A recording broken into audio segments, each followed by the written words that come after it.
Hello students, welcome to the world of intellectual hub creative kiddos. आज मैं आपके लिए लाई हूँ बेसिक मैथ्स के एमसीक्यूज। तो चलिए स्टार्ट करते हैं वीडियो को।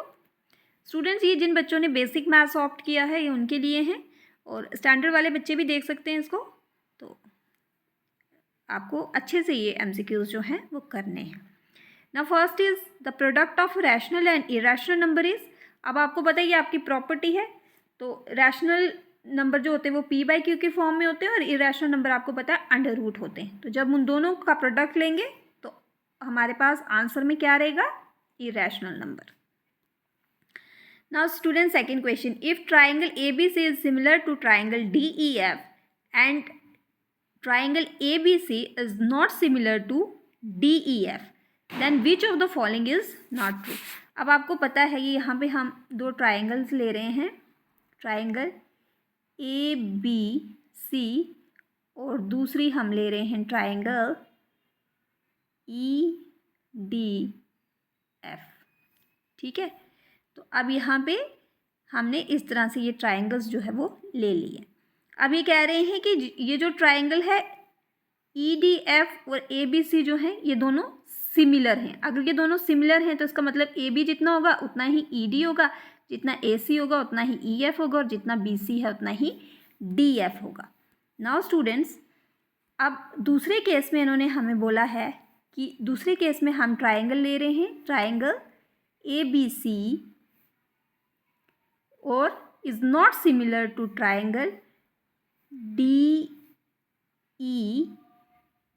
ठीक है, तो अगर ये सिमिलर नहीं है इसका मतलब AB जो है वो DC के बराबर नहीं है, AC जो है वो DE के बराबर नहीं है, और BC जो है वो CE के बराबर नहीं है, CF के बराबर नहीं है। तो स्टूडेंट्स, अगर ये बराबर नहीं है तो इसमें BC और EF, BC और EF जो है BC into EF is equal to AC into FD जो है ये होगा, ये तो ठीक है। उसके बाद AB और ED जो बताया है इन्होंने, ED ये वाली AB और ED जो है ये भी इक्वल होंगी। तो BC और DE, BC और DE ये वाली साइड और ये वाली साइड, तो इसका मतलब ये वाली साइड्स जो हैं इनके प्रोडक्ट जो हैं वो AB और EF के बराबर, तो ये नहीं होगा। तो ये वाला जो C वाला ऑप्शन है इज़ नॉट ट्रू। ठीक है, तो C वाला ऑप्शन जो है यहाँ पे रहेगा। नाउ स्टूडेंट्स, नेक्स्ट क्वेश्चन है the probability of getting a consonant from the word माहिर। माहिर इज़, अब यहाँ पे वर्ड दिया हुआ है हमें माहिर। अब माहिर जो है हमें प्रोबेबिलिटी बतानी है कि इसमें प्रोबेबिलिटी कॉन्सोनेंट की कितनी रहेगी। तो टोटल माहिर में जो है कितने अल्फ़ाबेट्स हैं हमारे पास? 5 अल्फ़ाबेट्स हैं टोटल, हमारे पास अल्फ़ाबेट्स 5 हैं। तो वॉवेल्स इसमें से कितने हैं? A और I, 2 वॉवेल्स हैं हमारे पास, और बाकी कॉन्सोनेंट्स कितने बच गए हमारे पास? 3। तो स्टूडेंट्स, प्रोबेबिलिटी क्या रहेगी इस वर्ड में? 3/5, जो कि हमारा option B। Now student, next question, 2 equations in 2 variables taken together are called। जो 2 इक्वेशन हम लेते हैं 2 वेरिएबल्स में, जब हम इकट्ठे लेते हैं उनको, 2 इक्वेशंस को लेते हैं तो उनको हम क्या कहेंगे स्टूडेंट्स? उनको हम कहेंगे साइमल्टेनियस इक्वेशंस। वो होती हैं साइमल्टेनियस इक्वेशंस। आपने देखा होगा जब हम अलजेब्रा करते हैं तो अलजेब्रा में हम 2 इक्वेशंस लेते हैं और उन दोनों इक्वेशंस को हम साइमल्टेनियसली सॉल्व करते हैं। जैसे सपोज हम अलजेब्रा में लेते हैं 7x minus 2y is equal to 45, तो 5x plus y is equal to 37। तो ये 2 अलजेब्राइक इक्वेशन है, तो हम साइमल्टेनियसली इन दोनों को सॉल्व करते हैं अलजेब्रा में। तो इन इक्वेशंस को हम कहते हैं साइमल्टेनियस इक्वेशंस। ठीक है, now next question is if AM is not equal to BL, then the system of equation ax plus by is equal to c, lx plus my is equal to n। ठीक है, तो अब इसमें से आपको बताना है कि इसमें कौन सा ऑप्शन जो है वो अवेलेबल रहेगा। तो आपको पता है यहाँ पे हमारे पास फॉर्मूला है A1 A2 निकालना हमें, फिर B1 B2 निकालना हमें, और C1 C2 निकालना है। तो A1 क्या रहेगा हमारा, यहाँ पे A1 क्या है, A फर्स्ट वाली इक्वेशन में, और A2 क्या है, L, B1 क्या है यहाँ पे, B, और B2 क्या है, M। इसी तरह से C1 क्या है हमारे पास, C, और C2 क्या है हमारे पास, N। ठीक है स्टूडेंट्स, तो इस तरह से करके हमने ये C जो है ये यहाँ पे इस तरफ चला जाएगा लेफ्ट हैंड साइड में, तो ये -C हो जाएगा। इसी तरह से N जो है इधर चला जाएगा, तो ये आ जाएगा -N। ठीक है, तो अब अगर ये है तो इसका मतलब AM जो है is not equal to BL है ना, ये दोनों सेम नहीं है ना। तो अगर ये सेम नहीं है तो इसका मतलब कि हमारे पास ये कौन सा सोल्यूशन है, यूनिक सोल्यूशन है। तो स्टूडेंट्स इसका आंसर है option A। Now if in the equation x + 2y = 10 then the value of y is 6, then the value of x will be. तो अब हमें यहाँ बताना है कि x की वैल्यू जो है वो क्या रहेगी। तो हम ये इक्वेशन दी हुई है, इसमें डायरेक्टली स्टूडेंट मैं डायरेक्टली पुट कर रही हूँ यहाँ पे, आप इसको अलग स्टेप वाइज भी करके पुट करके देख सकते हैं। तो y की जगह यहाँ पे दी हुई है वैल्यू हमें 6, तो वो हम पुट करेंगे। तो हमारे पास आंसर क्या रह जाएगा, 6 और 2 12 हो गए इज इक्वल टू 10। तो ये आ जाएगा x इज इक्वल टू 10 - 12। तो x की वैल्यू यहाँ पे आ जाएगी हमारे पास -2। तो स्टूडेंट्स -2 कहाँ पे है, स्टूडेंट ऑप्शन ए जो है वो राइट आंसर है यहाँ पे।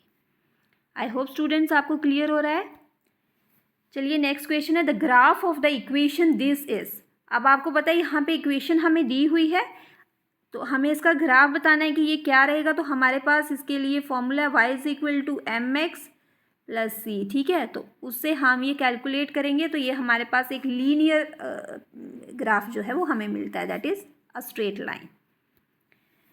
Now next question is the value of k for which equation 3x + 5y = 0 और kx + 10y = 0 has a non zero solutions. ठीक है, तो अब आपको यहाँ पे इसकी वैल्यू जो है वो फाइंड आउट करनी है। तो इसके लिए आपके पास फॉर्मूला है a1/a2 = b1/b2 = c1/c2। तो इसी तरह से हम a क्या है, a1 क्या है हमारे पास 3, और a2 क्या है हमारे पास k, 3/k = b1 क्या है हमारे पास 5, और b2 क्या है 10। ठीक है, तो ये आ जाएगा कितना 1/2 हो जाएगा ये। ठीक है, is equal to c1। c1 क्या है हमारे पास, c1 क्या है, c1 कुछ नहीं है अभी हमारे पास। तो ये हम इसी तरह से करके k की वैल्यू निकाल देंगे इसमें से। तो ये k की वैल्यू हमारे पास आ जाएगी 6। ठीक है, तो ये हमारा ऑप्शन जो है वो है A option, that is option 6 is the right answer. Now student next question है, the value of k for which the system of equation x + k + 1y = 5 and k + 1x 9 = 8k - 1। तो यहाँ पे infinite many solutions यहाँ पे दिए हुए हैं, तो यहाँ पे हमें वैल्यू k की वैल्यू जो है उसको फाइंड आउट करना है। तो अगेन हमारे पास वही सेम फॉर्मूला रहेगा, a1/a2 = b1/b2 = c1/c2। ठीक है, यहाँ पे हमारे पास c वाली टर्म्स भी हैं। तो अब इन्फिनाइट मैनी सॉल्यूशन है यहाँ पे, तो इसके लिए हमारे पास a1 जो है वो कितना दिया हुआ हमें यहाँ पे स्टूडेंट्स, x दिया हुआ है। तो x/a2 कितना आ गया हमारे पास, k + 1। ठीक है, इज इक्वल टू b1। अब b1 हमें कितना दिया हुआ है यहाँ पे, k + 1, और b2 कितना दिया हुआ हमें 9 दिया हुआ है, is equal to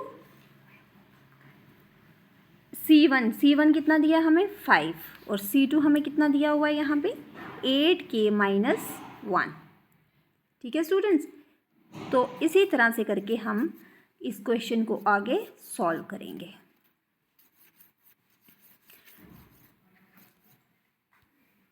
now students यहाँ पे हम ले रहे हैं 1/√x वो जो वैल्यू हमने पुट की है 1/k+1 is equal to k+1/9, ठीक है। नाउ अब ये हम इसको क्या करेंगे, इसको हम करते हैं क्रॉस मल्टीप्लाई। तो ये आ जाएगा k+1 का whole square is equal to 9। तो ये आ जाएगा k+1 इज इक्वल टू √9, ठीक है स्टूडेंट्स। तो जब ये √9 आएगा हमारे पास, तो इसका मतलब है कि k की वैल्यू जो है k is equal two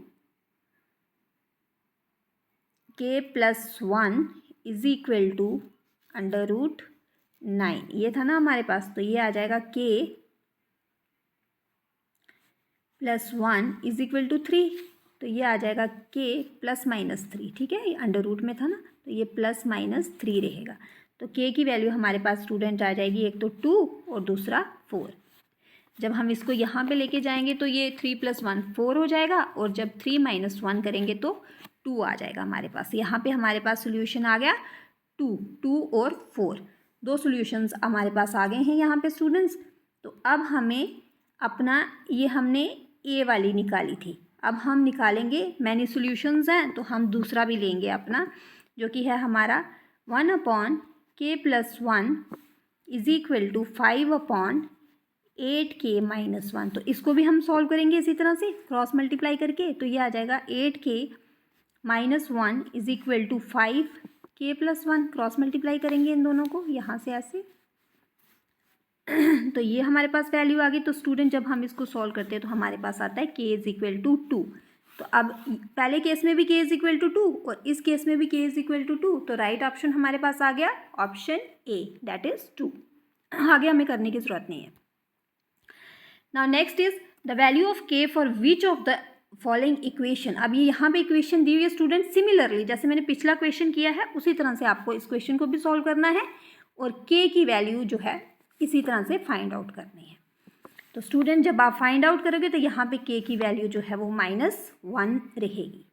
similarly उसी तरह से a1/a2 is equal to b1/b2 is equal to c1/c2। ये यहाँ पे आपने a1 जो है 3k+1 है, और a2 जो है वो है k2+1, b1 जो है वो 3 है, और b2 जो है वो k-2 है, तो c जो है 3 है, c2 जो है वो 5 है। तो इस तरह से करके आपने यहाँ से ये वैल्यू सब्स्टिट्यूट करके निकाल देनी है। तो आंसर आपका रहेगा -1, that is D, option D is the right answer. तो students this is all about MCQs। I hope कि आपको वीडियो अच्छी लगी है। वीडियो अच्छी लगी है तो चैनल को लाइक, कमेंट, शेयर और सब्सक्राइब करना ना भूलें।